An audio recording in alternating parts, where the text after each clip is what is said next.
dan selamat datang di Breaking News. Saat ini, varian Omicron menjadi pusat perhatian dunia. Sejumlah laporan mengatakan bahwa infeksi Omicron cenderung menyebabkan gejala kelelahan dan nyeri tubuh. Kepala Eksekutif Royal Society for Public Health, Christina Marriott, mengatakan bahwa mereka yang telah mendapatkan vaksin dosis kedua cenderung mengalami gejala yang tidak parah. Kandungan dalam vaksin yang berupa mRNA, DSPC, asam asetat, natrium asetat, hidroklorida, lipid SM, dan beberapa kandungan bekerja untuk menghasilkan protein yang akan memicu respon imun tubuh manusia. Berdasarkan data, infeksi parah akibat varian Omicron bisa menyebabkan gejala sesak nafas yang bertahan kurang lebih 13 hari.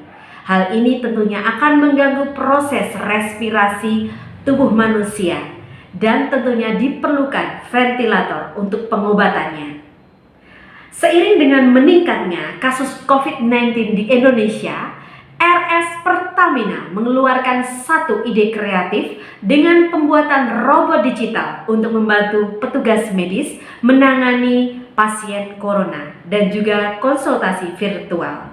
Hal ini tentunya dilakukan oleh RS Pertamina untuk mengurangi resiko penularan kasus COVID-19 di Indonesia. Ide kreatif juga datang dari Evi Apriani dari Sulawesi Tenggara, seorang perawat yang mengeluarkan satu ide kreatif untuk mengolah limbah medis yang tentunya limbah medis yang tidak berbahaya untuk dijadikan satu ide kreatif yang berdaya guna di masa pandemi ini.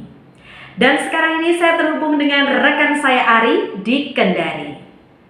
Rekan Ari, silahkan. Lalu mengapa Anda memilih usaha ataupun bahan ini yang Anda olah? Selamat pagi. Kebetulan saya adalah seorang perawat di salah satu rumah sakit. Ide saya ini berasal dari rasa penasaran saya terhadap limbah medis yang bertumpuk di sudut-sudut rumah sakit yang sekiranya itu dipandang sebelah mata. Saya memilih limbah medis karena yang tadi kebetulan background saya adalah seorang perawat di mana harus melihat banyak sekali limbah-limbah medis di sudut-sudut rumah sakit, dan saya juga tidak semua limbah medis itu berbahaya sebenarnya, sehingga saya memberanikan diri untuk meminta izin untuk bisa mengolah limbah yang tidak berbahaya tersebut untuk saya jadikan pernak-pernik yang kreatif. Kemudian untuk limbah yang berbahaya tentunya itu memang harus dimusnahkan. Nah, dari hasil kreativitas saya ini menghasilkan pernak-pernik yang yang cukup lucu dan unik juga. Misalkan berupa gantungan kunci, vas bunga, hiasan dinding, dan supaya bisa lebih mengenal budaya Jawa, dalam gantungan kunci ini bisa saya berikan ukiran dengan tulisan dari aksara Jawa, ada tembang-tembang gambo, gambar-gambar wayang, dan banyak lagi supaya bisa mengenal budaya-budaya di Indonesia, tentunya di budaya Jawa. Begitu. Demikian wawancara saya dengan Bu Evi. Untuk selanjutnya kembali ke rekan saya di studio. Rekan Rita, silahkan.